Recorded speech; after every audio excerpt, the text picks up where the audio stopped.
Zee 24 तास एक पाऊल पुढे। शिवसेना प्रमुख बाळासाहेब ठाकरे यांच्या अंत्यसंस्काराच्या जागेवर स्मारक उभारण्यासाठी शिवसेना आग्रही नाही। मात्र ही जागा शिवसेनेसाठी पवित्र जागा आहे, त्यामुळे शिवाजी पार्कवरील या जागेवर शिवसेनेचाच हक्क राहील असं मत खासदार संजय राऊत यांनी व्यक्त केलंय। याबाबत राष्ट्रवादी काँग्रेसनं विरोधाचं राजकारण केलं तर मैदान आणि उद्यानांच्या आरक्षणाबाबत राष्ट्रवादीने केलेले घोटाळे जनतेसमोर आणू असा इशारा राऊत यांनी दिलाय। माननीय शिवसेना प्रमुखांचे अंत्यसंस्कार झाले। ती का फार मोठी जागा नाहीये, काही चौरस फुटाची मीटरची जागा आहे। तिथे स्मारक होणं असं आम्ही कधी तिथे स्मारक करायचं आहे असं शिवसेनेने कधीही म्हटलेलं नाही।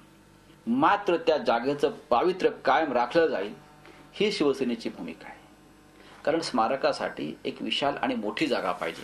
आम्हाला माहिती आहे उद्यानं आणि मैदानं कशी बिल्डरांच्या घशात गेली, हे जर आता आम्ही काढायला सुरुवात केली तर या प्रवक्त्यांना महाराष्ट्रातून मुंबईतून पलटा थोडी होईल।